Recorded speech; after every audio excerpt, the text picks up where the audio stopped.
as he was developing his tools for the ministry. But from listening to all these men, it's something. It's a story. It's a story, for sure. But the love and the closeness I've been able to witness over the 22 years that I've been in this family is something above all else. It's incredible to see a family so close. You know, they love each other. Every holiday, everything was spent together at home. It started with two people, Kyle and Shirley, who gave their lives up to the Lord. That's the start of it. Then, as we've heard from Kyle and Shirley, they decided to asked for a son and said, we'll give him over to you. And that was evident.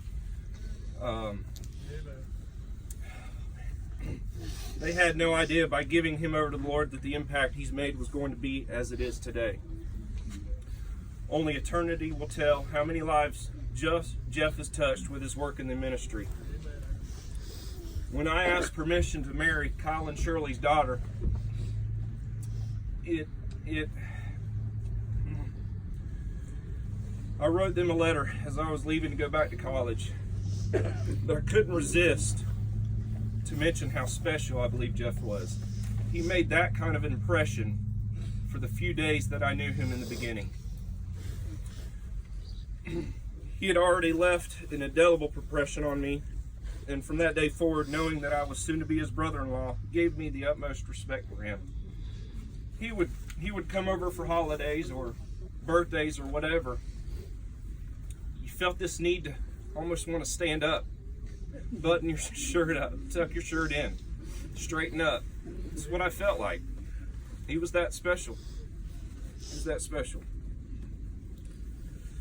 Many times we went out together, whether it was skiing, basketball, golfing. I couldn't turn. He used to call me to go out and play ball. And for some of you that don't know, I played college ball alongside with Gina playing college ball. And that's where Gina and I met. But every time that Jeff called me up, hey, do you want to go play basketball? I couldn't resist. You know, he was a competitor. He was a huge competitor. But when I played ball with him, you felt the need not to be better than him, you know, if you had the capability to do so. It didn't feel right. Many times, it's like they said, he had a love for sports that was tremendous. He had a presence about him and a respect that I had for him that I didn't even want to get an edge on him. I felt like I was in the presence of somebody special, yet he made me feel like I didn't need to respect him. My wife Gina often talked about, as siblings, you wouldn't expect for there to be a level of respect for your brother. But she loved and adored him dearly. As you know, Jeff had responsibilities in many fields, yet any time I called on him to help me out with something at the house, as you know, he was a jack of all trades. He was always available. With all the priorities that he had, he still found time late in the evening to come help me out. He never turned down a request to give me a hand. Jeff was a man of integrity. He didn't waver from his standards, and he didn't waver from his relationship with God. It was evident that he had a close and personal relationship with the Lord Jesus. From the first day that I met him. It was evident that he loved Stephanie and his family.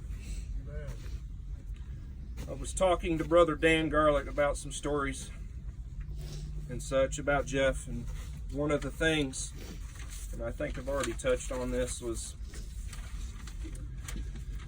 anytime he entered the room, it was something special. It just was.